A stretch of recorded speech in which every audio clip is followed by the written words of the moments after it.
In 2007, I had the honor of being promoted to colonel by President George W. Bush, and the ceremony took place in the Oval Office. My family was in attendance, and President Bush was so gracious and generous with his time in this event. And after the ceremony itself took place, we were making small talk, and I had recently learned that President Bush had conducted an orchestra in Stars and Stripes. This was down in Jamestown for the 400th anniversary of the founding of Jamestown. And so I asked him about the experience. I said, Mr. President, I understand that you recently conducted Stars and Stripes, and how was that?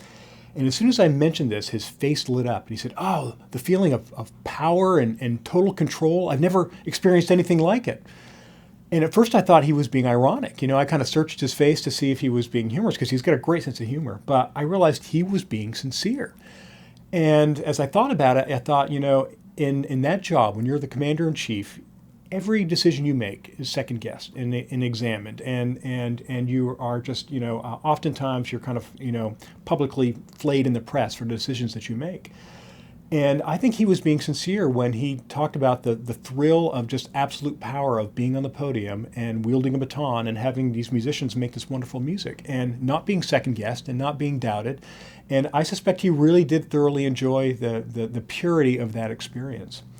So I mentioned to him, Mr. President, it seems to me that if you're going to conduct any ensemble in Stars and Stripes, it should be your band. And so he said, well, I think that's a great idea. Let's make that happen. So several months passed, and this was actually toward the end of his time as president. And we were coming up on the White House Correspondents' Dinner, and I'd been in contact with one of his speechwriters to, talk about some special things we might do in his last season in office, if you will. And I suggested the possibility of him conducting the Marine Band in Stars and Stripes at the end of the event. And so the speechwriter mentioned this to the president, and he loved the idea. So we brought the band over to the White House a few days before the event, positioned them in the East Room, and this was at the end of the day. So I went down to the Oval Office once the band was in place with a baton in hand, and I gave the president a quick conducting lesson, kind of explained how, the baton moved in a 1-2 motion for a march. And he came up to the East Room, took off his jacket, rolled up his sleeves, and went to work with the band. And took the band through Stars and Stripes, I think, 3 times, and really learned very quickly. For somebody without any musical experience, he's got some very strong musical instincts, and did a very good job, a respectable job in leading the band in the rehearsal.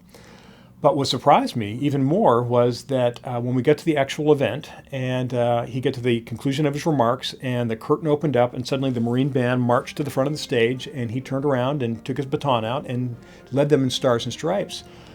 What amazed me was how many things he had added to his kind of arsenal of gestures, in the course of leading the band. And he'd clearly done some more homework and study on how to conduct the band in Stars and Stripes.